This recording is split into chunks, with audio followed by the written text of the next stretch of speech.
Get ready to peer behind the curtain of the private equity universe with each episode of Best But Never Final. Hi, I'm Lloyd Metz, joined by Doug McCormick and Sean Mooney.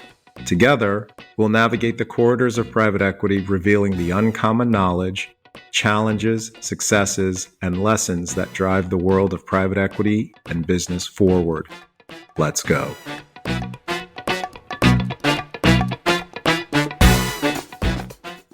It is great to be back with Lloyd and Doug. Doug and Lloyd, how are you guys? Good, sir. How about you? Pretty good. Fighting a little seasonal allergy, but I'll sound a little nasally. But other than that, pretty good. Spring has sprung. I had heard someone in a prior conversation with kind of all the noise in the world that was talking about it's a dog-eat-dog world, and I'm wearing milk-bone underwear right now. So, wow. 2 points if our listeners can remember what famous TV show character from the 80s came up with that line. Just put it in the LinkedIn when the episode drops, right? We'll add it to the notes. We'll give a hint. His name is Norm. Okay, that's a big hint, Sean. That's a big hint. That's still not going to hit with most of the audience. So. Well, let's see. You sit in a pretty unique position at Blue Wave, part of a reason why we like working with you and your colleagues, but you have to be seeing a lot of the trends that are currently underway with private equity, right? And maybe even some of your non-private equity clients. What are you seeing in terms of what people are doing? What services are they asking you to help them find? What are you seeing at Blue Wave? It's a great question. I always kind of pinch myself. It's pretty fascinating here because you get to see thousands of kind of projects coming in from literally the best business builders in the world. So you all, right? And so it's a case study a day. And we're always like every week we'll go through and we'll look at all the patterns and see how they change from time to time.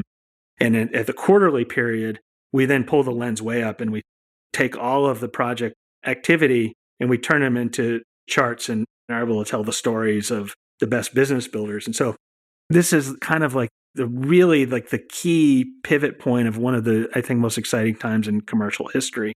And so, I'd love to talk about this and similarly see what you all are seeing.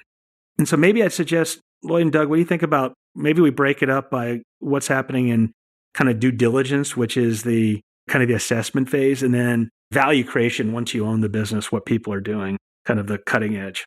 I think that'd be awesome. And also just maybe a commentary on how you think about markets, whether it be an end market or a business model, and how activity levels are being influenced by the current turmoil. And maybe what we'll do is it's going to be interesting even to break it up before April 2nd, 2025 and after. And so I think there's some kind of new world, prior world stuff, and a kind of a pause in between that's really quickly turning into kind of a sigh and a get back to action versus kind of like a fetal position kind of thing. Interesting. And I would love to also hear your perspective, Sean, because you've been in the business for some time, backing away from just the current period we're in. How have some of these diligence approaches and value creation approaches, what have you seen the trend be over several years? If you can even remember pre-COVID, that'd be helpful. I'd be curious to hear that. Yeah, absolutely. And so maybe what we can do is just kind of set the stage, right? And so if we look at the business, I'd have to pull up maybe some of the prior data, but I can anecdotally kind of remember going back to 2018, maybe 55% of the projects that people would call us for were about value creation versus due diligence. And so what we do is we frame every request from a PE firm. Is this for due diligence before you make the investment? Or is it for value creation? So what you're going to do after. And if you draw kind of a statistical line, and let's say it was 55% was value creation in 2018, kind of prior to COVID, in a seemingly a world far, far away, right? A long time ago. Today, if we looked at our first quarter 2025 data, 75% of the projects were value creation. And so the biggest trend in PE, I think, reflects the competitive intensity of the industry in that there's more private equity out there competing for the same supply of deals. And so you could either accept lower returns, or what we really see is people say, we're going to do more to create value. And so if I were to go back to my prior self when I was in PE and in the early innings, like in the early 2000s, my value creation plan was upgrade the accounting system and add a salesperson and maybe do a Q of E. And it's just light years different from that now. And every year it's more and more and more. And I think that's why one of the big reasons why private equity is such a huge driver of the economy right now, because it's compelled to do innovation in ways it never was. And now that has huge kind of societal benefits for our economy. One question I'm just curious as you think about it over time. So obviously big focus on value creation. Is most of that work coming right up front when sponsors are doing a deal, or are you seeing that given a market that has not been accommodating of exit, sponsors are kind of digging back in and doing resets at year 3 or 4 because they realize they're going to be in for the long haul? Yeah, I think it's yes and yes. And so one, and we can talk about this, I think so much of diligence today is about informing the value creation plan. So it used to be, I would, my former self, kind of trust but verify. The seller would make these representations. We would hire very capable people to help us say, yes, this is true or this is not true. Like my investment thesis was really like true or not, true or not, true or not. And then you'd make a decision. Today, what we're seeing is that the tools that are being used are about, is it true, trust but verify, and now what can we do that no one else thinks or knows you can do to create alpha, create incremental value beyond what people ordinarily can see and understand. And so one, they're building it in. Two, we see PE firms take action right out of the gates. It used to be we would kind of let people ease in and then you would kind of make sure you understood the business. So people are launching because in a 3 to 5 year hold, you got to almost like it used to be to a kitchen or a bathroom and now you're reading the whole house. You got to get so much done now. And then I think what we see, and you see a lot of that right now as holds have been extended around 3 or 4 years, if the business isn't what it needs to be, then it's a whole new application saying, okay, we're going to have to do things differently because we're not just going to accept kind of mediocrity. We're in the excellence business and we're going to will this company to get there. And more often than not, you all do get it there. But there's a kind of a mid-cycle if they're not going to get there where we see everyone redoubling down. And there's been a lot of that the last couple of years. Hey, Sean, just curious, do you actually get to see any of the results or the work product from your clients? So we're really careful about confidentiality. The way that it happens is a PE firm comes to us and we take them through a scorecarding process to help really frame their need. We feed this into an AI engine that is really pretty cool. It's doing a whole lot of things that work in concert with our humans. We've created kind of more of a cyborg than a person or a robot. They got to work together. But what's really key to that is we will get quals from the service providers that delineate the outcomes from all of these things that they're doing on behalf of the industry. And so not only do we see kind of what the capabilities are from the service providers, but we understand like how they're actually tangibly driving outcomes. Now, we might not tie it exactly back or certainly share that from a disclosure perspective, but you are in the outcomes business. So that's something that we're in as well, as knowing the consciousness of the service providers before you call us. So we know that they're really good at this subset of this need, this industry, within this budget, within this time frame, with these people who did it, and here's what the outcome was. So we do, and that's what informs the matches that we make in kind of like this hyper fast process. Is that an answer to it? What I was wondering, and I don't know if Doug, you have any perspective on this, but I was intrigued by your comment, Sean, that year 3 or 4, if the company's not where it needs to be, meaning we haven't been able to exit, it must be mediocre or is likely to be mediocre, so we need to do something more. That comment struck me. And so that's what prompted my question. Just, do you have any visibility into seeing what services, what areas, what functions your clients are targeting in years 3 and 4 to get those sort of middling performing companies leveled up? It's a really good question. I've never done the study on it. We should, though. I'll put that as a use case for us later. It's like, what are people doing? But we can tie everything to everything. But anecdotally, I can tell you, and maybe let's work towards that. And it might be better as like, let's kind of go through the process. And then we can talk about like, what do people do in years 3, 4, 5? And because there are some things absolutely that they do. Maybe what I'd say is, let's start with due diligence. The holy trinity of private equity diligence has always been, we're going to do a quality of earnings. We're going to test the accounting. we're going to look at the insurance, and then we're going to do legal, right? And so that's always been the big three. And so I don't know that we need to touch those.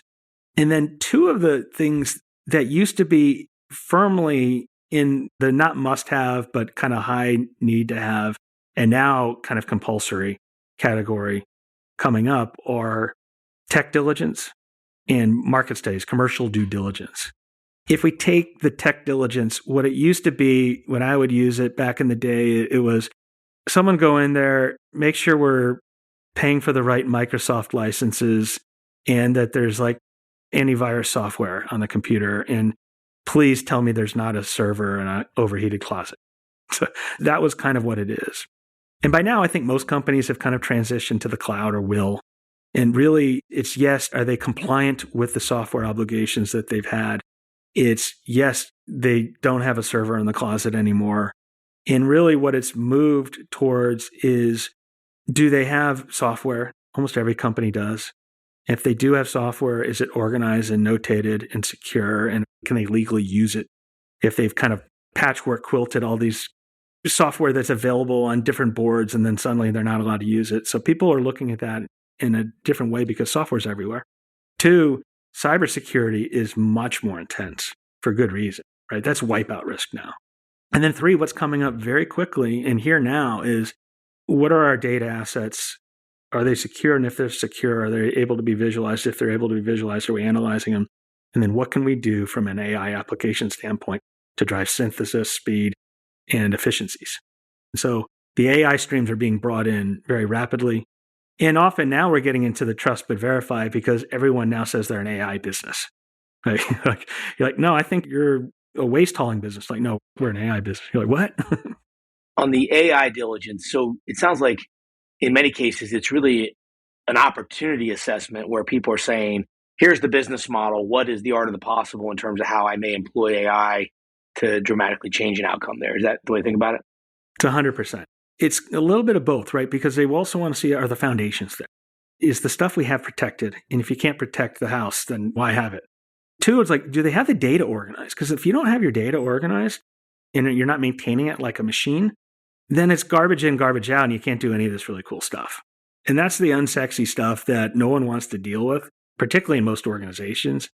But if you're not maintaining whether it's your marketing data, your sales data, your product, your SKUs, you can't do any of the fun stuff that gets started to get really kind of put to really cool kind of applications right now. And then it's like, okay, now what can we do to build an alpha? Oh, you have a call center. Well, we can really drive savings. Most people these days are kind of keeping even the number of people they have in their call center, but they're saying instead of a 10-minute wait time, it's a 10-second wait time. So our customer satisfaction is going way up. As we grow, though, we don't have to add any more people to our call center. Some people say you don't even need to have it anymore. So it's embracing kind of where the world's going. But you're right. It's opportunity identification as much as like, do you have the basics in place? This episode is brought to you today by HCI Equity Partners, a lower middle market private equity firm focused on partnering with family and founder-owned manufacturing, service, and distribution companies. ICV Partners, an innovative private equity firm supporting management teams of leading companies at the lower end of the middle market. And Blue Wave, the business builders network connecting the most proactive business builders in the world with the best of the best service providers for critical, variable, on-point, and on-time due diligence and value creation needs. Now back to the episode. Yeah, the commercial diligence, you're right. It has been a mainstay of diligence over time. We've always tried to push harder to get more opportunity assessment and value creation opportunities identified in the commercial diligence work that we've commissioned. And so just always curious about what's the state of the art in commercial diligence today versus 5 years ago versus 10 years ago. And we define commercial diligence. There's a number of components, and please kind of dial me in here.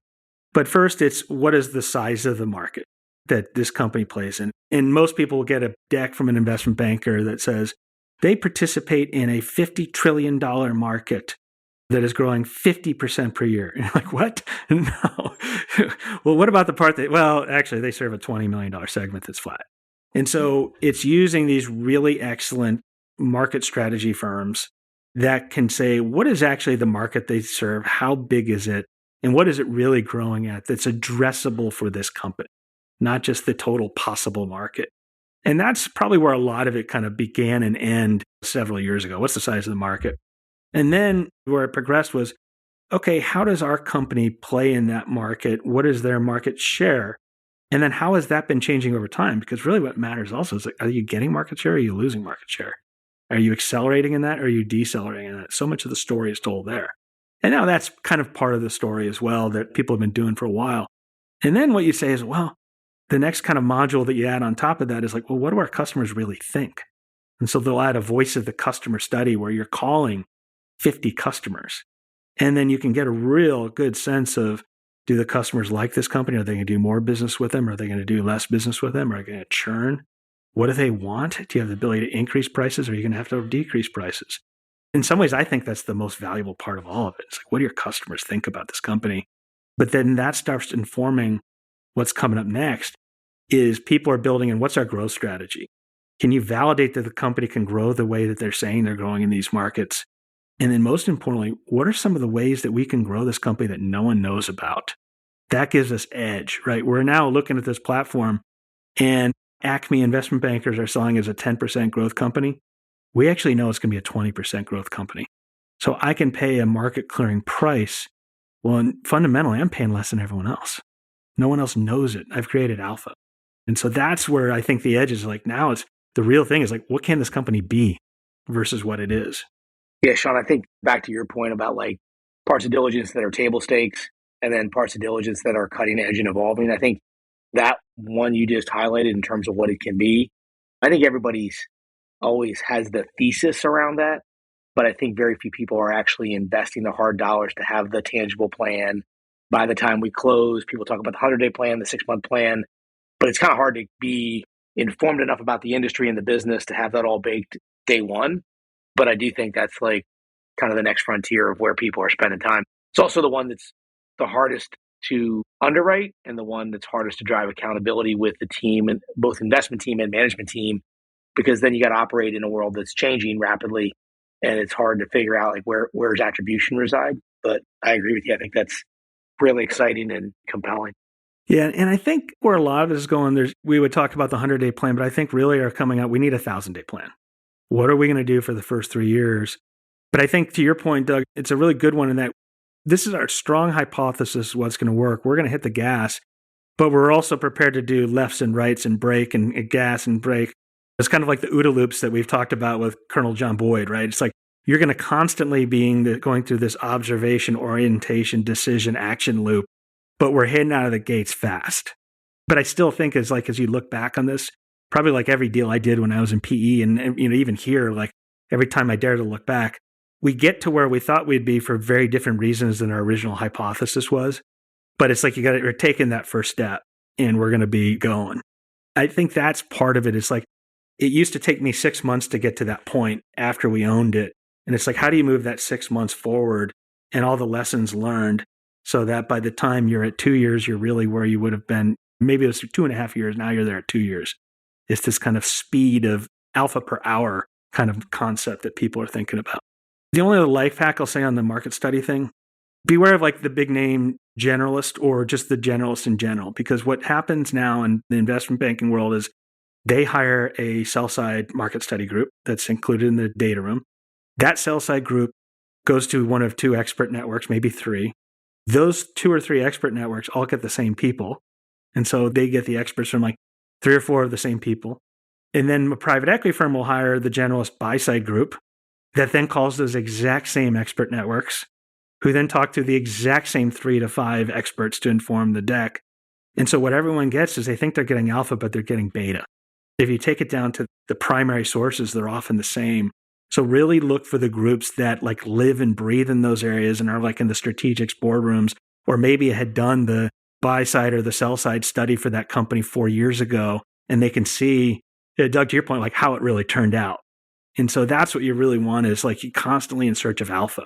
You don't want what the market gets. You want that extra edge. And so that would be just the only kind of like little nugget I've learned from the seat here is like, oh, that's what's really happening once you see behind the curtain and see who Oz is. I want to deep dive on that just a little bit. A couple things. First of all, I generally feel like the market studies are kind of static documents, and they do a good job of like, okay, what's the market? What's the demand driver? Who the competition is? But to me, it's kind of like I'm struggling to figure out how I would see alpha in that report that really meaningfully influences the way I behave. To me, alpha is more like everybody else projected the market was going to do X, but it did Y, something very different. And I'd be surprised that like the big shops are actually basing a lot of their observations on a couple of network experts. I was hoping there was a better source of information, better thinking. Well, to that point, Doug, Sean, you mentioned a voice of customer work and calling 50 customers. I've seen a lot of proposals that are not calling anywhere near 50 customers. It's 10 or 12. And so unclear how some of these consulting firms are getting a broad enough survey, whether it's through expert networks to develop their industry market insights or voice of customer work. You're right. There is a material risk that you wind up landing on the same quote unquote experts for both the buy and sell side. When you see 8 to 10, they're calling the same 2 expert networks on both sides, to your point. And I think that's the thing that people have to get comfortable with. You have to be prepared to spend a little more to get that like deeper customer insight. And then the other thing I ask for is like, we did this in the prior world too, because we had more of a consulting background. It's like, tell me you want to see the notes that the associates took from those calls, like the actual raw primary data.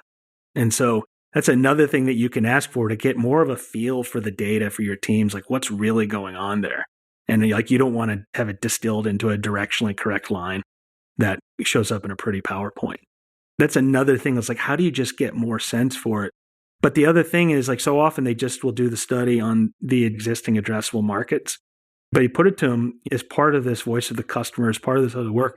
Where are the adjacent markets where we have some anchor of existing customers and or existing products versus new on the other side that we can move to the right or left on without making a huge leap of faith?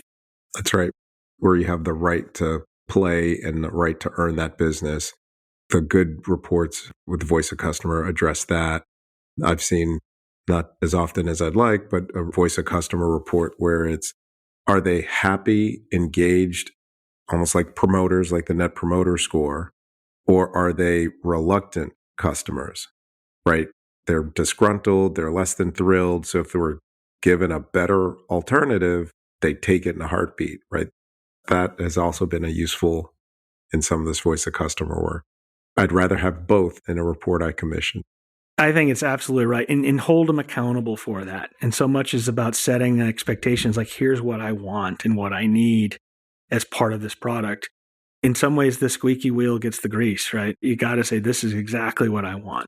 So I think those are great points. So that's a product that's, I think, becoming very, very standard, but even it is evolving a lot, right? The other thing I would even say to that is like, I used to, way back in the days when I had brown hair, and not too long ago, like you would go to these places that would give you these high-level syndicated reports. You'd pay like $1,000 for this report, like as a VP I would, and then I'm looking for this one chart to go on our deck, and then you realize the whole report is so disappointing, and I just have this one chart to show for it. I think so much of this now is like the deep research products that are coming out of ChatGPT and Gemini are going to really displace those groups. And so I wouldn't make an investment on it. But those early work streams where you're paying $1,000 to the companies we need just to get a crummy chart, I think that starts going away. And then you'll finally test it later when you have more conviction and you hire the commercial diligence groups where judgment is really key. I do think like some of the earlier streams while you're gaining conviction, where the stakes aren't quite as high yet, you're going to be able to use some of these large language model tools to really accelerate what you're doing and then also even kind of save you some bucks. I don't know I would trust it though, like when I'm getting ready to stroke a multi-million-dollar check buying a company though. Yeah. Great way to get started though. Yeah. And so it'll be like your associates' best friends, right? But then you got to trust but verify that stuff. Don't enter into a binding LOI. And then the only other thing I would bring up that's really cool in diligence that is very different now than pre-COVID is the concept of digital due diligence. And this captures things that no other product does. And so what they're doing is it's usually a group that used to be or has maybe like a superhero version of like a digital advertising agency where they can kind of move quickly. And what they're doing is they're looking at all the digital signals of both your target and their competitors. And this is your website traffic, looking at measures of leads, looking at who's buying paid search. It's a huge thing. So many people do not know they have huge competitors in their market, and they know that because they're paying Google $1 bajillion and they're starting to edge in and really encroach on your target, and they don't even know it. And then are those leading to conversions to the website? Are they staying time on their website? Are they bouncing? The whole world, it used to be sales was 80% and marketing was 20%. That's gotten flip-flopped in so many industries now. And so Google will tell you, by the time a customer calls your companies now, they're down to their final two. And so you've got to really understand what's going on in the digital world. And this is particularly important with a B2C or a B2many B company.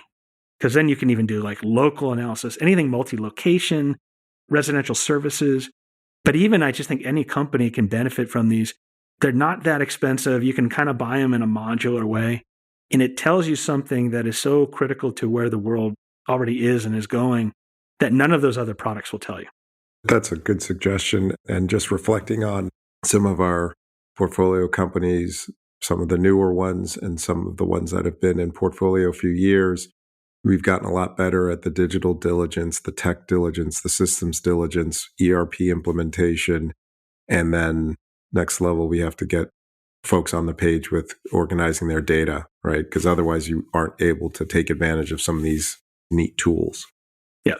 And I think the other thing that's going to happen in PE with the organizing the data, we're increasingly seeing people either train up their associates or get someone on staff who understands things like SQL and Python.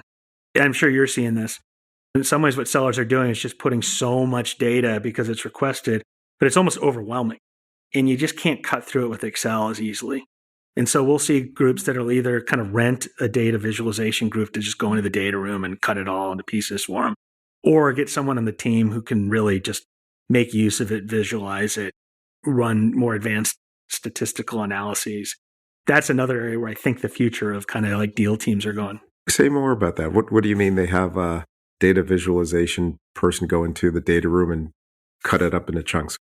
What does that mean?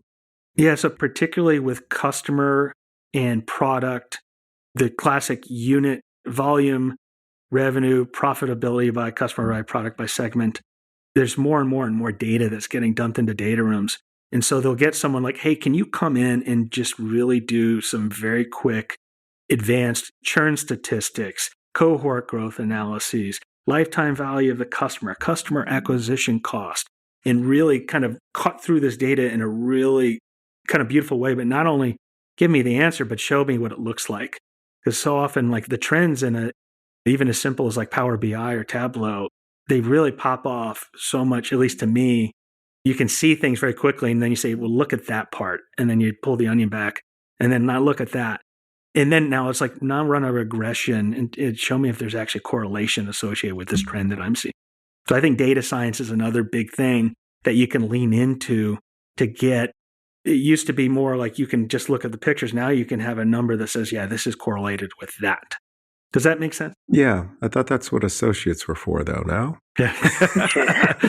But they've learned Excel. They haven't learned SQL and Python.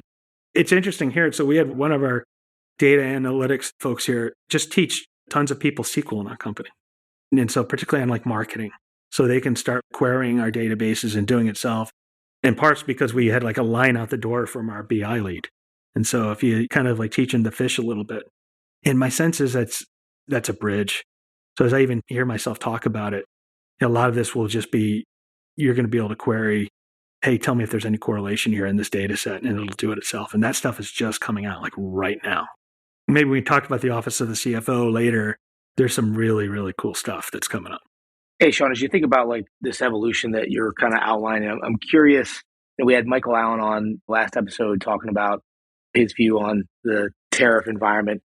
How much are customers spending money on trying to figure out what is going to happen in a situation like that versus the implications of what is happening which are manifesting themselves in operational needs? It's a really good question. What I would say is we've seen waves of this before. And so Trump 1, we saw a lot of people go from China 1 to China +1 to many even where we're going to China 0. And so I think that a lot of people have kind of taken action on this to a certain degree during the first go around of Trump. Second Trump go around, starting last year, we started seeing a lot of demand for procurement groups. People could come in and say, where are our supply chains in China in particular? How do we start moving it even further away? What we saw this last go around is I don't think anyone really foresaw how broad it was going to be. People thought they were safe in Vietnam and Cambodia and Thailand for their supply chains, or even in India. And then that kind of got thrown off the table. So now we're getting tons of demand for really sophisticated groups that specialize in tariffs. They're forming war rooms. And we're going to move you here. We have an advance notice as to where these treaties we think are going to be formed. We're going to do things like bonded warehouses. So there's things that you can kind of buy time on. If you put your products in bonded warehouses, you don't have to pay tariffs until they actually leave the warehouse. There's things that you can set up free trade zones. So if you have something that comes into the U.S., is not sold in the U.S., but then you sell it to Europe, you don't have to pay the tariffs. So there are tactics that people are implementing, if they haven't already, that will kind of future-proof them a little bit. And then right now, everyone is spending tons of money like on logistics groups. Now we got to move all this stuff. And by the way, the Panama Canal isn't exactly a sure thing these days either. So what's our plan B if that becomes politicized more? And then the flip side to all of this that we've talked about previously is if you have a manufacturing facility and your supply chain has been fortified, the world's your oyster. So they're all getting sold out. And so they're like, how do I create more capacity without having to buy a bunch of equipment? So like the Lean Six Sigma groups that can kind of U-shape cell and do single piece flow and really kind of create something out of nothing by just reorganizing the way you do things. They're starting to get busy. On the same side, we're seeing, okay, how do we get our sales teams ready to sell this out? So Salesforce effectiveness groups are being used right now. And then as everyone can appreciate, the pricing strategy groups are getting used like crazy again, where we have to decide, okay, can we pass through these tariffs? And Doug, I think some of the points that you made in some of our previous conversations, well, do we actually want to lower prices and just take all the share? That's like the real provocative, like how do you turn this into opportunity? Yeah, and it sounds like at this point, people are rapidly already moving into execution phase. It's like you're going to need to be able to have the capabilities to navigate volatility, regardless of how the volatility manifests itself. So people are moving in those capabilities. Interesting. It's real interesting. So every time we see a period like this disruptive, and we've talked about the OODA loops before. I think it's just such an elegantly simple concept. We always see like a period of pause. And in COVID, it was like 3 weeks. From my perspective, it was like a white knuckler because like we just went to zero. we like bounced off the bottom. And then people came roaring back on PE. And then the SVB, kind of the walk on the banks occurred. And it got really quiet. But this time it was like maybe 2 weeks. So with the tariffs, it was 1 week. It got really quiet. And then everyone, so our volumes and the activity levels are pretty much exactly where they were before April 2nd.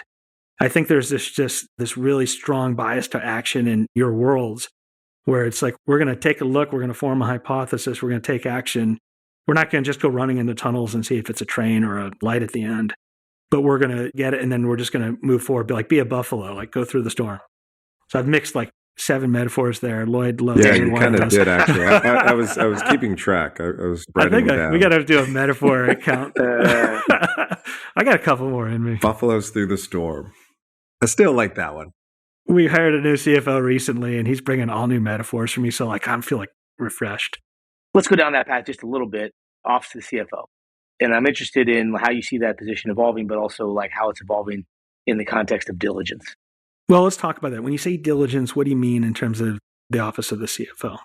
How much overlap is there? A lot of times we see the CFO is kind of head of M&A or at least head of the finance function that's coordinating, financing the deal, facilitating the diligence so that they can report the financials, et cetera. It's a great question. So maybe earlier in time, the idea was we're going to put in one of 3 well-known ERP systems, NetSuite, Sage, +1, right? in our portcos. And it was the idea that NetSuite, these systems of record, were going to be kind of these conveyors of truth. And what I think a lot of us have found is that they're really good. They're built to be rigid because structure and safety and security are of paramount importance, but a lot of stuff just gets kind of like stuck inside them. And so the first thing is you go about not only diligence, but also, I think, insights, is there's these add-on tools that are emerging. We're actually trying two of them at the same time right now. And in a subsequent episode, I can tell you how they go. What we're finding out is what they're enabling us to have, as you think about it from terms of your portfolio companies, is we essentially right now have the data room at our fingertip and ready to hit go and infinitely kind of iterate when you get the same question 50 different times at the push of a button. And it just goes into NetSuite, and we actually move NetSuite and other data into Snowflake, which is just a broader relational database that has APIs into every system you have. So we have all our information in one, and then this system's able to pull it out, and then we can do kind of infinite iterations for either future diligence requests on someone who hopes to invest in us, but really just to drive our business. I just go to our CFO and say, hey, can you do me this? And then like 10 seconds later, it's like, boop, whoa, how'd you do that? And now he's daring to actually train me to do it. I'm like, oh, I don't know about that. That's going to be trouble. I'm going to make bad decisions. But what's coming up right next to this is automated FP&A. So you can query it. And so you have the data, you can iterate it, and then you can ask a question like, hey, give me the MD&A. And it'll go, oh, your revenue went up because of this customer and that customer, and your expenses were up this because of that. But actually, this thing went down. This is the second one we're trialing right now, and damned if it doesn't work. And so what does that mean for us? The modestly to moderately expensive FP&A person in our budget for later this year is no longer in our budget. We were talking with our team today. It's like our office of the CFO team will probably be the same size when we're 4 times bigger. I was going to ask you, Sean, how large is your office of the CFO organization today? The team is about 5, a CFO, a controller, 2 rev people. Really, for us, that's the complexity of us, 1 on each side of our ecosystem. And then we have a staff account. And so the more interesting thing is you think about revenue, where our business is complex because we're interfacing with all these different groups that our business is powered like a marketplace where we get a percentage of the economic of a transaction. And so we have all these different ways that we could be paid or paid. And so we're putting in a tool right now that is able to look at every different type of invoice or MSA or any kind of way that they agree to the agreement that they have with their customers. And through AI, it ingests the whole thing. And to me, it's like magic. Our CFO can tell you how it works. It is able to put everything into our exact way we want to have it added into our ERP system. And I think we're saving 80 hours a week. It's crazy. How long did it take you to develop that feature? Or was it purely off the shelf? It's off the shelf, and it's about a month to implement it, maybe 2. And so it takes some work. It's not plug and play, but you think about the most complex part of our business was made automatic. Now, that's not to say you just let it. You still have to check it, and you have to do the work. But it was like the reading of the contract, the reading of our terms, the putting it into our ERP system, the then checking it. Everything in advance of the checking it has been eliminated. We're about as complex of an environment as you can get. And so for most companies where you have like reams and reams of people doing that by hand still today, that's a huge opportunity. And particularly like you all, they're investing in lower middle market companies that are more like race boats. You're going to be able to grow your businesses, whether it's in your office of CFO or whether it's in your other elements of your business, at a fraction of the cost of resource that they were before. That's why the companies that dare to run towards this stuff, the world's your oyster. Because like you're going to need so much less input for each unit of output that you're attacking. Those are great examples. Thank you for sharing that. It begs the question, as you describe that, I think you're in a unique situation of having a business that's kind of forward-leaning, technology solutions based, and it's been a journey for you. How do guys like Lloyd and I develop that skill set amongst our finance teams at the portfolio companies, which are generally in a much more, I'll speak for myself, Main Street focused type businesses? How do you think about upskilling those talents and the training programs to support that evolution? I think for you all, where there's a will, there's a way. And I think part of the biggest thing that's going to be required for you all is probably more prescription of like, we need to do this, and change management at the portfolio company levels. Because if they don't do it, they're going to be inherently uncompetitive with the rest of those who do. On the flip side, if they do it, they're going to have an edge over everyone. We were just talking about this internally. It's like, how does this happen? It's like, part of it is you just have to have the will to do it. People don't like change, but we got to run towards it. Otherwise, we're going to be left behind. And so the conversations we've had in our company is like, this is supernaturally exciting or existentially scary, depending on how you react to it. It's a bit of like exhilaration and terror all at once.